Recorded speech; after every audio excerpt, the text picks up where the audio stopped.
Good day and welcome back to another episode of Logistics with Purpose. I am Enrique Alvarez and I have an amazing guest with me today, Nate Shute. Nate, VP of Global Fulfillment and Logistics at Blu Dot, and also the host at Bootstrappers Guide to Logistics podcast, an amazing podcast and a true supporter of logistics entrepreneurs around the world. Nate, how are you doing today? I'm doing terrific. It's good to see you again, my friend. It's great to see you too. Always fun. And I'm really happy that you agreed to this interview. As I was telling you before we started recording this show, you are a professional when it comes to podcasts. So I'll be trying my best to kind of live up to your, I guess, experience in podcasting. Well, you are too kind. Everybody starts somewhere, and I've been at this now for a year and a half or so. I've learned a few things along the way, but when I go back and listen to my early episodes where I was learning how to do podcasting, it makes me cringe a little bit, but it's also part of the journey is learning and growing. You have to get outside of your comfort zone and try things that you're not good at. And in the beginning, for me, that was podcasting. Definitely. And it's a fun thing to do, especially because you get a chance, as you know, to talk to people like you. So thank you again. Of course. Why don't you start us off with a little bit of who you are, where did you grow up, and just tell us a little bit more about your childhood. Sure. So I grew up in northern Minnesota in Duluth, right on the tip of Lake Superior. So if you hear some accent happening in my voice, it's very Minnesotan, and was one of five kids and grew up in a smaller town that was, very idyllic, very safe and predictable, kind of old school a little bit, and grew up in the early 80s and had an analog childhood and really a peaceful family life. Really enjoyed school. I wasn't the best student always. I did okay with grades, but I didn't like to study and I didn't like to turn in homework. And then I would just cram for the tests and managed to do okay. And my mom was a stay-at-home mom for most of my childhood, and my dad was a physical therapist and a pastor. And so we had a pretty active family life, dinner around the table 5 nights a week, and was a privileged upbringing, to be honest. I mean, we weren't very well off financially, but we had everything else that you could hope for in a childhood. So I was very fortunate. No, it sounds like you're both your parents, amazing parents. And tell us, do you remember like any kind of story or something from those early years that kind of you still shape who you are now and you kind of keep it deep inside? A couple come to mind. My dad was a physical therapist, so he was in the business of helping people by vocation, and specifically he did end of life physical therapy, pre-hospice care. So his patients were typically elderly and weren't going to be patients that fully recovered and went on to live super vibrant, healthy lives. He was there to help them transition into the final stages of their lives with dignity, and that always stuck with me as a very quiet and humble way to serve other people.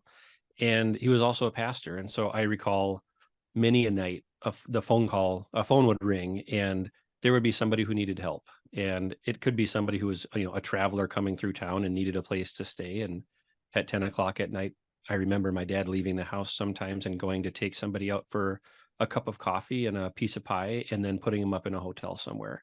And that was just the way that my dad lived his life, was in service of other people. I didn't always like it, to be honest. It was awkward as a kid. I remember one time we went to deliver food to a family that was in need, and I didn't know who it was going to be. But when we got there, it was actually one of my classmates from high school. And we were not friends. We were absolutely not friends. We had different groups, and we didn't get along very well. And his mom was a single mom, and as we walked into their house, I instantly got a sense of, and this person has a very different lived experience than I do. Right. And he's every bit as awkward that I'm in his house as I am that I'm in his house. And so neither one of us said a word to each other. I never spoke of it, to be honest. This is the first time I've ever told anybody about it. And so I didn't always like that my dad was out there doing all of these things for other people, because sometimes it got involved with my own personal life. Right. And I knew it was the right thing to be doing, but it also made me squirm a little bit sometimes. And I haven't thought of that story in 30 It's years. an amazing story. I mean, at the end of the day, as you said, probably very awkward for you, but I feel like it's also like a great life lesson that your dad left you, right? I mean, that example, I'm sure it's something that has guided you throughout your life, I'm sure. It has, as years later, of course, once you Right. are on the other side of it and you have kids of your own and you want to help others, you see the arc of the story very, very differently. And certainly now that I'm in my mid 40s, I have a different sense of appreciation for who my dad is. Both of my parents are still with me, or with us, fortunately, and we have a great relationship. And yeah, it has impacted me, but you don't realize it in the moment. It's only after the fact that you begin to connect some of those dots and maybe start becoming the person that you've always aspired to. That's a well, you sounds like you had a great example at home, right? Both your I parents, did, true example of like giving back and being selfless and helping others. And certainly. so that must have been like a really, really good upbringing for you at the time. And it's great that you're currently valuing it as well and thanking them. So great. Do you have any other kind of anecdotes or stories from your childhood days that you want to share with us? Um, a handful that come to mind. We, like I said, we had a simple life that we lived, but I was still a teenager and did silly things. And one of my favorite stories was my brother and a handful of his friends were driving across a bridge one night, and they had grabbed a carton of eggs because they wanted to be rebellious teenage boys. And as a truck came across the bridge, they threw eggs at it and actually hit the windshield. And rather than just, go drive on, this truck slammed on its brakes, turned around and started chasing them. Oh, no. And these are four athletes. They're basketball players, they're football players, they're ripped and they're hard to intimidate. And for whatever reason, they got terrified. My brother was driving my mom's car and started speeding up, took a corner too sharp and blew a tire. And then the car ran into the ditch. Well, they all jumped out of the car because they saw the truck coming still, and they went and hid in the bushes.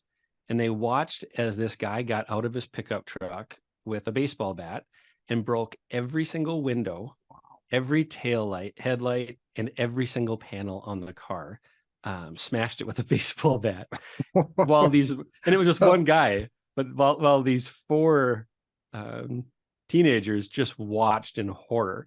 And then they had to walk back to someone's house to spend the night and come up with a plan. Did they think that they could get this car fixed without anybody finding out? No, they couldn't. Probably not. And so the car got towed to our house and, plopped right in front of the house, and it was utterly destroyed. And my dad, called all of the boys' parents and said, I'm not filing an insurance claim. Your boys are paying for this. My son is paying for this. Everybody's paying 25%, and I want it in cash. And so they all had to spend, Wow. I think, the better part of a year, working to pay my dad back for a prank gone very, very wrong. I'm pretty sure they learned their lesson that night. I think they Maybe that did. was the last time they actually thought about throwing eggs at oncoming traffic. I would hope. Now it's part of family lore, that story. It's a great story. It's an amazing story. It's an amazing story. So tell us now a little bit about your professional journey. I mean, you studied BS, Transportation and Logistics Management at Wisconsin Superior. How did you went from like your early years to like wanting to understand a little bit more about transportation and logistics? What was your rationale behind that decision? When I went to undergrad, I knew I wanted to be in the business field. And so I experimented with marketing, and maybe I wanted to do economics or finance. And I was sitting in a class one day, and a new professor came in, and he was the former captain of a steamship. And he announced that they were starting a transportation program at the college. And he described a warehouse operational problem of trying to, increase throughput or velocity in a distribution center. And the rest of the class looked very, very bored. But to me, it was somehow, I could visualize exactly the forces that he was describing effortlessly. And it turned into a puzzle to me Right. as he was describing it. And I realized that it was a game, or it could be a game. And something about it, just like a three-dimensional Rubik's cube that's moving, that's what transportation and supply chain is all about. And it captivated my imagination in that moment. And I actually walked right out of the class up 2 floors and changed my major on the spot. And Wow. That's incredible. the professor's name was Dr. Richard Stewart. He retired a year or so ago from the university after establishing a world-class program, and is somebody who's been largely influential in my life, and has some wonderful stories from the high seas himself, but is a true educator and mentor. And when you have somebody like that in your life to guide you into an area of interest, man, what a privilege. I totally agree. And I guess it was a little bit of the challenge for you, right? I mean, it just speaks a little bit of who you are and why you do things. I mean, you felt in that moment that that was something challenging, like a puzzle, you said. Yeah. And I knew it would be intellectually stimulating. Right. By that point, I had already spent time working in warehouses. I'd already spent some time working at a small trucking company briefly. And so I had an interest in it, but I didn't know that there was so much science behind it. And as a lifelong learner, supply chain is so big Yeah. that you can dedicate 30 or 40 years, and you're really only going to even know a few disciplines within supply chain. It's just such a massive field that I knew I would never run out of things to keep learning. So, and which you did, right? I mean, you hold an MBA. Could you tell us a little bit about that and whether, I guess, was college, did that particular career in college kind of live up to the expectation of always being challenging and exciting and interesting to you? Or how did you then decide to do an MBA? Great question. I had spent 12 years at that point in my career working for C.H. Robinson, one of the largest, Mm. brokerages and um, logistics companies in the world, and was That able to was right out learn. of college, right? No. Yeah, so Yes, that was your first job, basically. yep, and I spent 12 years there, everything from the Wow. international side to the domestic side, operations to sales, account management, and learned what I felt was I learned how to be a professional at the end of the day. They taught me a bunch of business skills and how to be an adult. And yet I knew that there was another language to business that I lacked. And I would be in certain conversations or certain rooms where they were talking about things that were so much more strategic than I understood, and began to explore, going back to school. I didn't know exactly what for, but I knew I wanted to get another business degree, and landed on the University of St. Thomas, and they have an amazing executive MBA program. And it was a chance to join a bunch of other high performing mid and late career professionals, Right. and round out our skill set to not just being experts in our discipline, but learning to see business more broadly and understand all of the facets of it. And it really elevated my thinking. It taught me a different way to look at not just business problems, but how organizations behave when there's large groups of people with their own desires and agendas. Like, how do they behave? And so studying organizational behavior and all of the things that went along with that program, it was a transformational experience. I came out of it learning to ask much better questions. I don't feel And like I it, walked away with all the answers, I, but I came away with, man, there is so much more still to learn. And I feel equipped to at least begin the conversation now on how to make bigger and better financial decisions, for example. no, You it's, you and it just learn sounds about the to me language.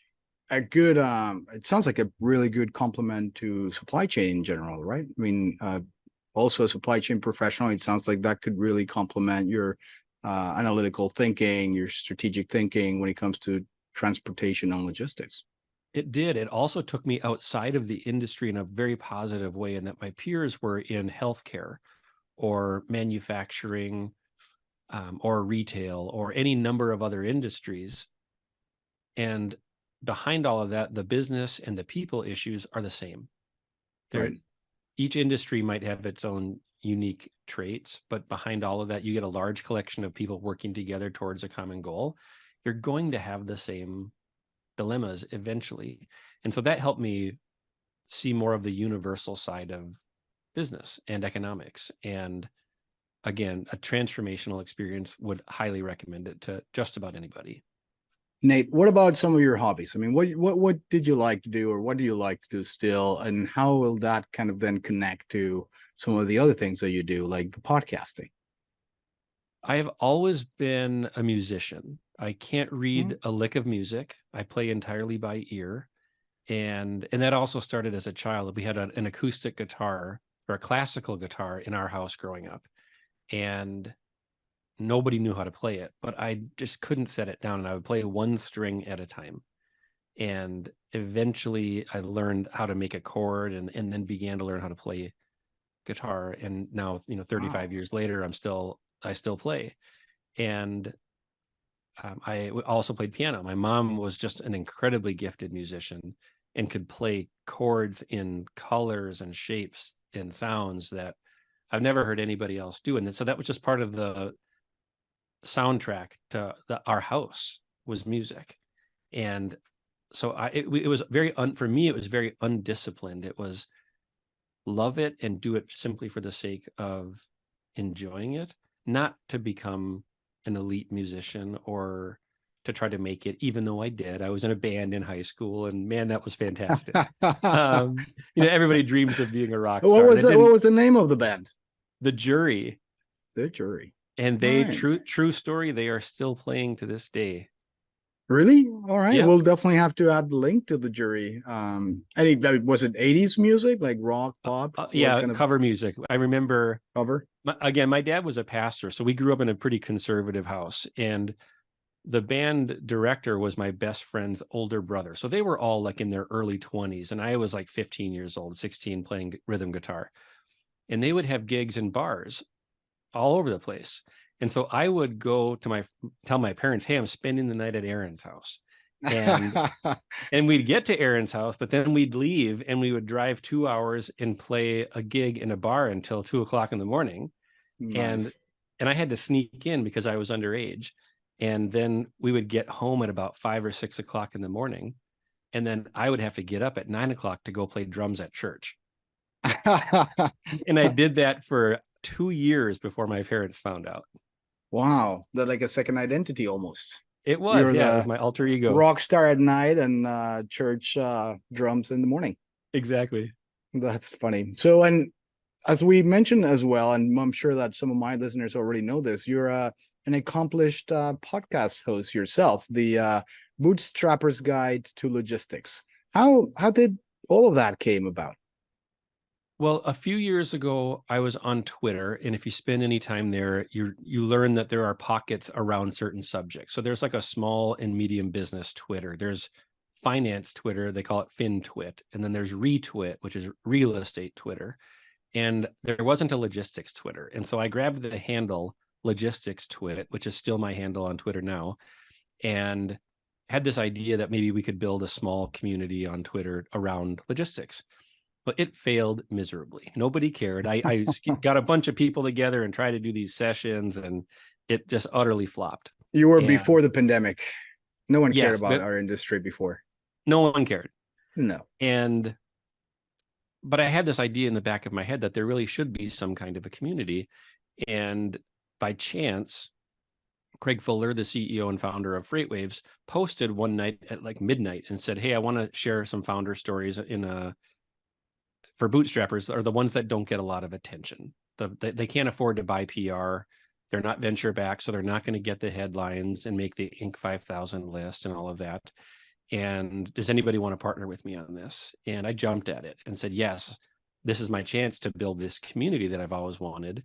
And so we just had a couple of conversations and said, here's loosely what the structure could be. Here's what the content might look like. But Nate, you're free to go create the content however you see fit, and we'll publish it for you. And so I had to learn how to edit and record and promote. You had zero experience when it came to podcasting or interviewing or yeah. And I didn't even listen to podcasts at the time. So but I liked talking to people one-on-one. That's when I'm an Right. introvert, so I really, really enjoy small conversations. And so decided to have the podcast focus less on the logistics part of it and the company side and more on the founder themselves. That most founders that pursue the entrepreneurial path are going to go through a lot of ups and downs. They're going to have doubts, and they're going to have really high moments where they feel like they're on top of the world. And every one of them has their own personal backstory and values. And something about that was really compelling to me because I wanted to be different in that there's lots of logistics podcasts out there, as you Right. know. Right. And I wanted to find my unique voice, which was how do I bring together all of the unique things that I am and then draw out the humanity of the guest and really feature them and highlight them and their families for this amazing journey that they're on. And people responded way more positively to it than I thought they would. The stories are compelling. I mean, there's rags to riches. It's the American dream, immigrant stories, David versus Goliath. These are really compelling storylines that are hard coded into our DNA and have been told around campfires for 10,000 years. And so I chose that as the way to focus on the person behind the companies, and it just continues to grow. And I get outreach. This week I got an email from someone in Hong Kong who said, I'm working with founders all over the world all the time, and I meet a bunch of them that are in logistics. I'd love to have them be on your show and help spread spread the word and get their stories out there. Now, I don't even know how that person found me, but I have listeners in Africa and Australia and Europe, and it blows my mind that I can open up my email in the morning and there's somebody I've never heard of or never met who has listened to the show and wants to share their story. And to me, that's really powerful. I couldn't agree with you more. And why do you? I mean, well, why do you think that's the case? I mean, do you feel like it's something that the world craves these days with all the media and the way the attention is kind of captured many, many times over every day? Is it?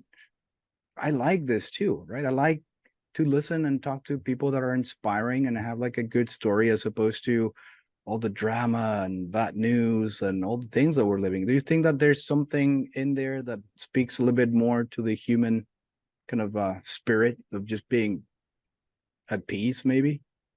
I do. I think everybody's hungry for something real. And what we see in a lot of media nowadays isn't real. And on Yeah. social media, it's not real. And people crave authenticity and some higher purpose or meaning or sense of belonging. It's just who we are as people. And oftentimes, whatever is out there for media, there's an agenda behind it. It could be they just Right. want to sell you something, and that's life. It's advertising. It's necessary. Right. But it's also sometimes it's appealing to the lowest common denominator of, my show is clean. I have a clean rating, and I want to elevate the conversation. I don't want to go in the ditch, and I want to be positive. I don't want to, even if a founder has made some mistakes, which many have. I'm not going to ignore that, but I'm not going to feature it either. I want Right. to Right. support and encourage them. And I think that's in such short supply that when people sense that, the law of attraction kicks in. And so we have a quiet voice is how I would describe the podcast. We're not out there banging pots and pans trying to get your attention. But if you are drawn to that and you listen to part of it, I hope some part of it connects with another person and maybe they reach out and they build a relationship with that founder, or it impacts their day in one small way. But a very powerful kind of concept, right? Like a quiet voice. And just the way you put it right now, I feel like that's actually very appealing to me in particular. And I'm sure that that's something that a lot of people share these days, right? Just a quiet voice. I think we're somewhat tired of just all the screaming every day. And we're also tired of being sold to constantly. I agree. I agree. It catches my attention that you mentioned hashtag mental health in your profile as a topic. Why is that? Could you tell us a little bit more about how does that mental health part play into your world of logistics and what you do on a day-to-day basis? Sure. Part of it is spending as much time around entrepreneurs as I have. I know the truth behind it, that it's not just the headlines and the exits and the good news that makes um, that's what you see publicly, but you don't see what happens behind the scenes when somebody is really struggling with the burden of being responsible for 100 people in their families, or maybe the company's not as doing as successfully as they might appear, and there's pressure behind that. And sometimes people just feel trapped. Hey, I've been doing this a long time and it feels like a grind and I don't love it anymore. Um, and the collective weight of that on entrepreneurs can have impacts of addiction or depression or anxiety or lots of other outcomes that need to be talked about. Right. And so I like to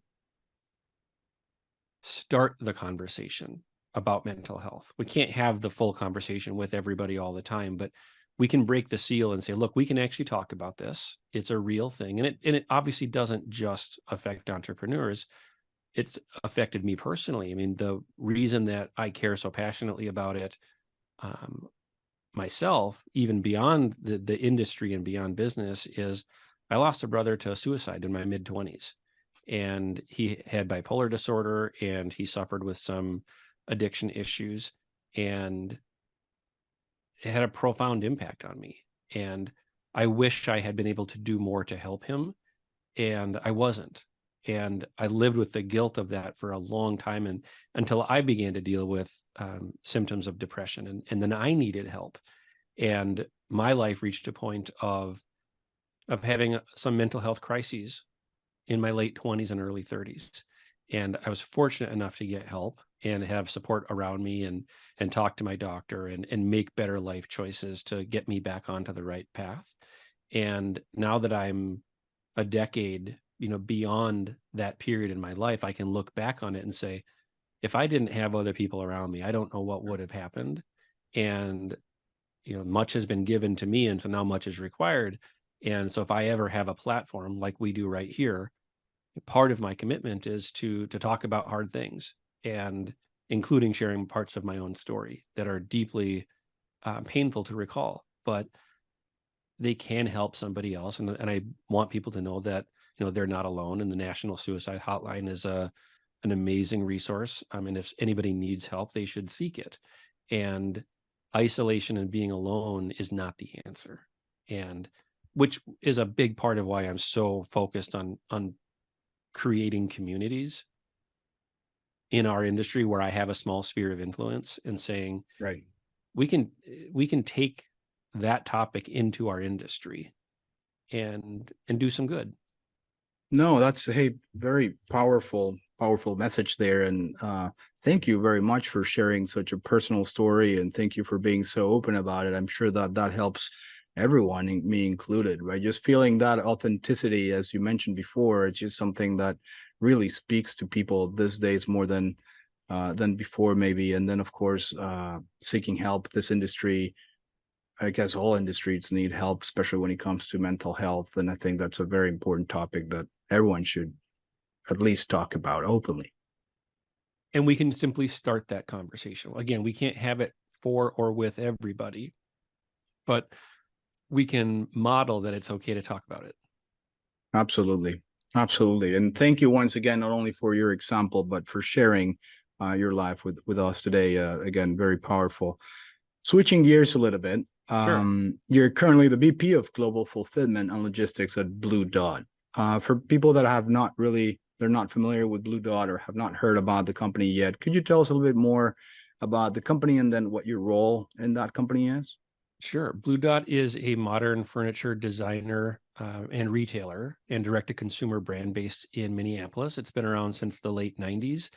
We have retail locations in around 12 or 13 cities around the country, and a healthy e-commerce segment, as well as a business-to-business division. And the focus is really on creating good design that's good to everyone, where good design should last. It shouldn't just be temporary and only be around for a few years before it gets disposed of. And good design is timeless. And by elevating even ordinary everyday objects, you can bring a lot of joy and good into the world.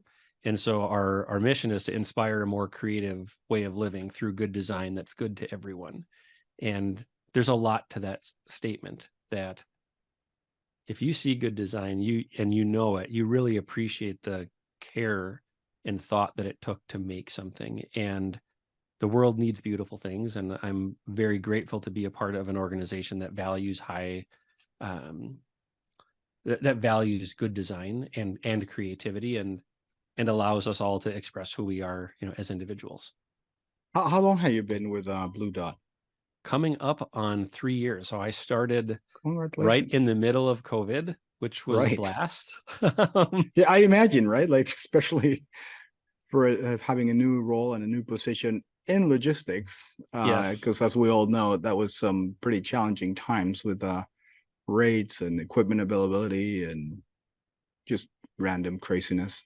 I joke that I miss precedented times, because for the last 3 years, everything was unprecedented. And that was, I think, the opportunity for me joining the organization, but also the challenge was Right. I have a few decades of experience in this industry, but I've never experienced anything like this, where normal supply chains are going to have unpredictability and variability to them, but not to the degree that we saw. You would have a lead time from a factory that would, on average, be 75 days. Now it's maybe 90, but it could also be 140. And you just Right. don't know, because you Right. can't get space on a vessel. And how do Right. you plan inventory when you don't know how long it's going to take to get here? And then the ports are congested, and fuel is out of control, and demand is through the roof. And so I would hands down say it has been the most challenging and rewarding period of my career to try to operate at a high Absolutely. level in that context. I think it also kind of united a lot of logistic professionals because, as you said, like no one really had gone through something like that ever before. I mean, we were all kind of like experiencing it for the first time, regardless of whether you've been in logistics for 30 years or just jumping in or just graduating from college. Yeah, no one expected it. So I like the way you said it though. Like it's just not only challenging, but also a lot of learning opportunities, like people that went through that successfully, companies that went through that successfully, learned a lot from it. And I noted that you posted on LinkedIn an article about how broken the supply chain is and how important it is to focusing on what works, right? What it works.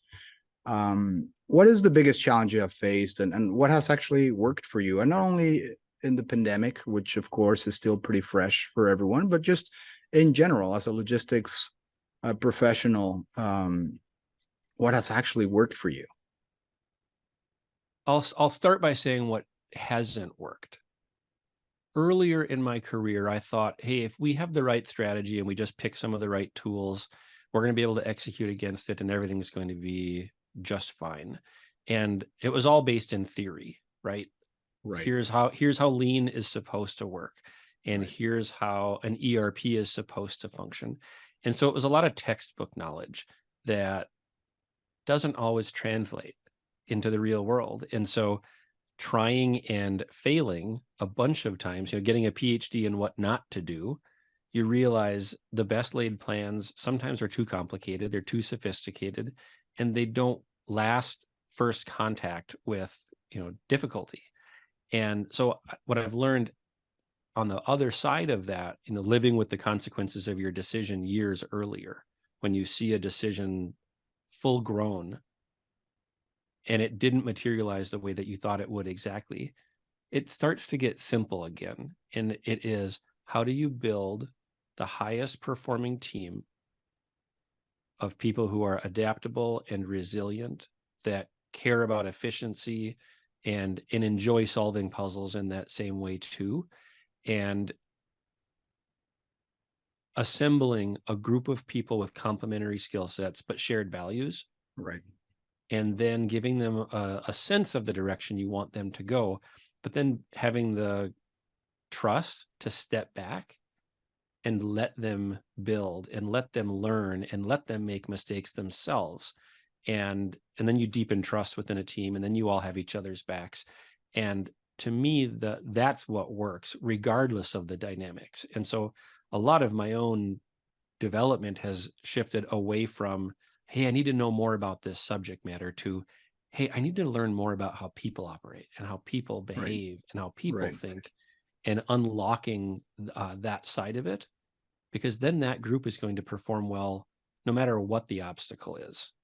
I I couldn't agree with you more, and I think that that's something very valuable. Now, if I were to ask you like your top three kind of suggestions for all the other Mm. logistics managers and VPs out there on how to accomplish that, because I mean, it sounds almost impossible, right? Because you gotta empower them, but at the same time let them fail, but at the same time be there. So how in your experience, and I know this for a fact, you have a very successful, engaging, and committed, purpose-driven team. So you have done a good job.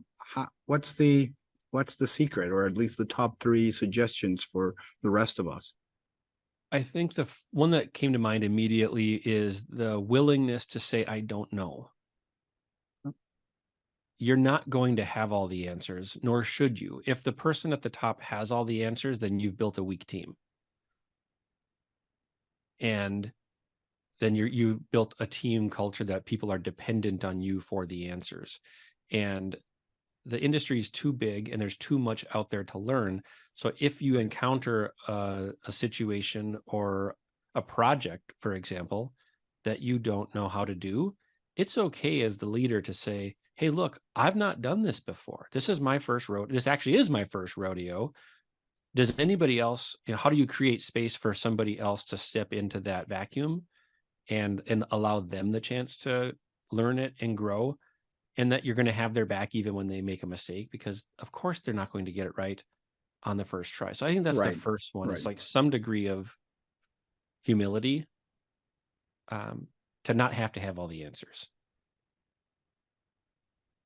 Any two and three, or that's a very powerful one though. I agree with you, and not it's not an easy thing to do, just to basically be humble and acknowledge the fact that, well, you don't know, right? And we don't know everything, and it's okay. Being a leader or the quote unquote boss doesn't mean that you have to know. It just means that you just have to keep learning like everyone else. The other hard part is it's also business, and the economic realities of running an operation say that you have to be profitable and maintain cash flow in order to survive. And sometimes the needs of the business are different than the desires of people within the business. And whenever there's a misalignment of those things, there's a difficult conversation sometimes that needs to happen. And learning to get comfortable with people not liking you or disagreeing with your approach, or outright, hating you. I've had to let people go, and I know deep down that they will Right. dislike me for the rest of their lives, and I don't like that. But I also have to accept that that's part of the job, and to be able to hold those two things: one, it's all about the people, and then two, it's all about the business. To hold those two things in your mind simultaneously that are opposed, frequently, and make peace with it. Um, it's not a daily challenge, but it's part of learning to sit with the responsibility of being a leader, and it's not Yeah, always fun. definitely not. Definitely not. Yeah, letting people go, it's one of the things that I really hate the most about my job. That's for sure. But I have come to realize that if you just don't do it, then you basically are not really committed to your culture, and you're actually doing a huge it's a huge mistake for the whole organization, right? So you have to, as you said, let people go, being okay, accepting that some people probably are better and more successful somewhere else. That's part of the job. My favorite definition of culture that I've ever heard was culture is whatever the worst thing that you allow, whatever the lowest bar of behavior or performance or something else, whatever you let happen at the lowest level, that's what your culture is. And so if you are not willing to have a difficult conversation with somebody who's underperforming or causing issues, you're signaling to everybody else that our culture tolerates that and that we aren't willing to have those difficult conversations. And so aside from just aspiring to a higher level of culture always, it's also about trying to raise the floor constantly. Wow, that's a really good way of looking at culture, and actually, that's a really good quote. Yeah, I yes, absolutely. Changing gears a little bit again. I have heard of showrooms before. I know Blu Dot has a lot of showrooms across the United States, but I also heard that you guys have a showboat. What is what is a showboat? It's incredibly innovative, and I haven't been in it or actually looked at it. But can you share a little bit more about what the idea was behind the showboat? Sure. In Chicago, every year there is a conference called NeoCon, and all of the designers and furniture world gets together in a conference hall. And if you've been to any conference hall, eventually they all start to kind of look and sound and feel the same. And a few years ago, our trade and contract team and the heads of our company wanted to do something different. So rather than staying in a conference hall all day, wouldn't it be cool to go on a boat instead and have the showroom be on a boat where there's good food and good beverage, and you can take a tour of Chicago on the river and get out of the conference hall.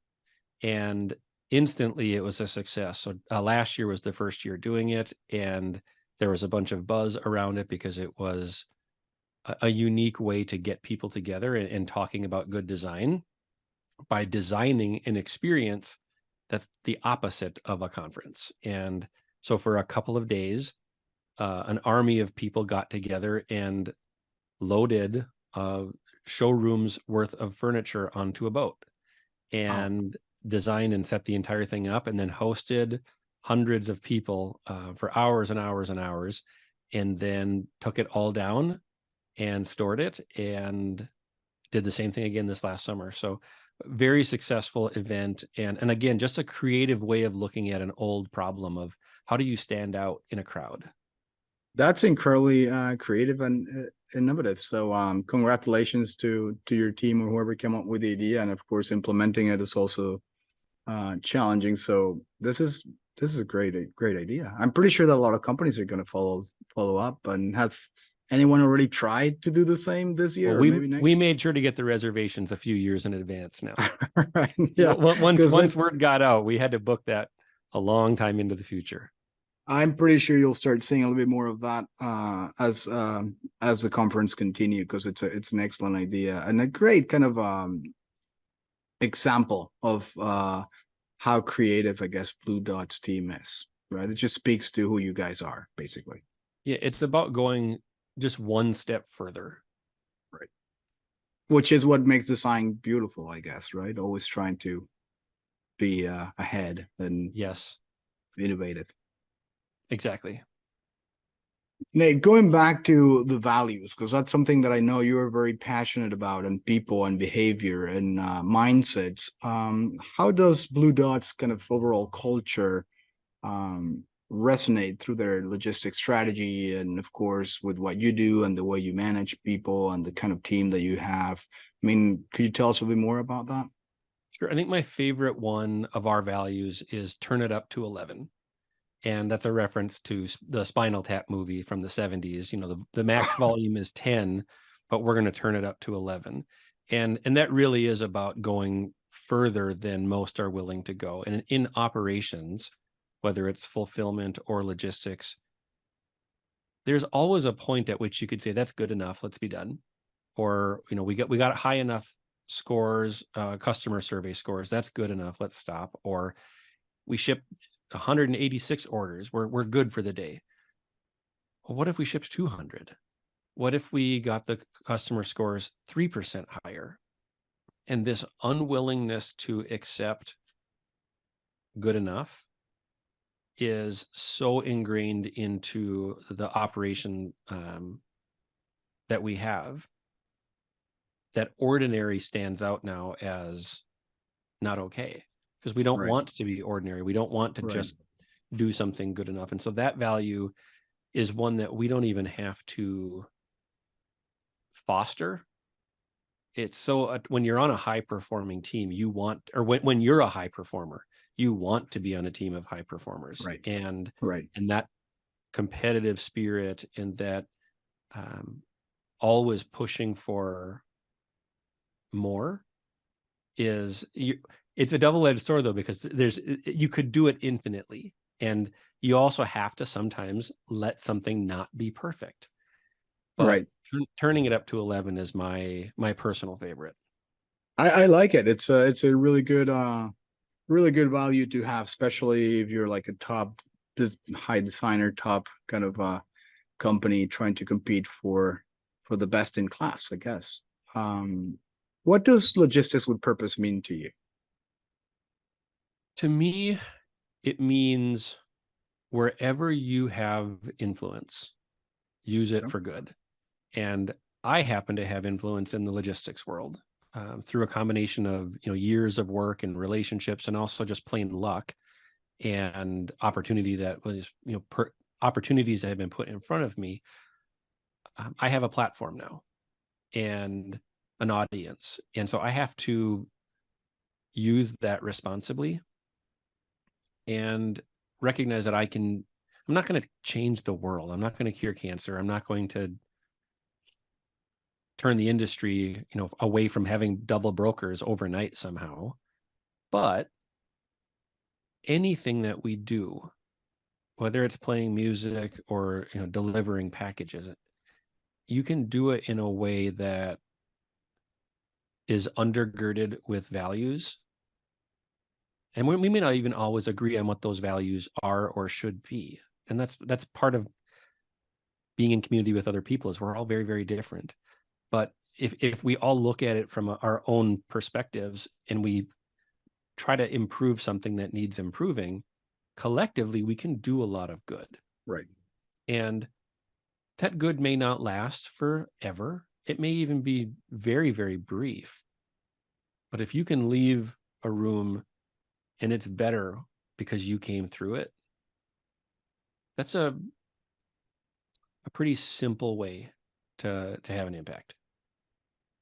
Nate, I cannot think of any better way to end this conversation. Thank you so much for sharing some of your personal experiences, some of your personal stories, and of course, the culture, the values, and the amazing job that Blu Dot is doing. How can our listeners connect with you, learn a little bit more about you, learn a little bit more about your company, your podcast? Sure. If you want to check me out, I'm on LinkedIn. It's Nate Schutz.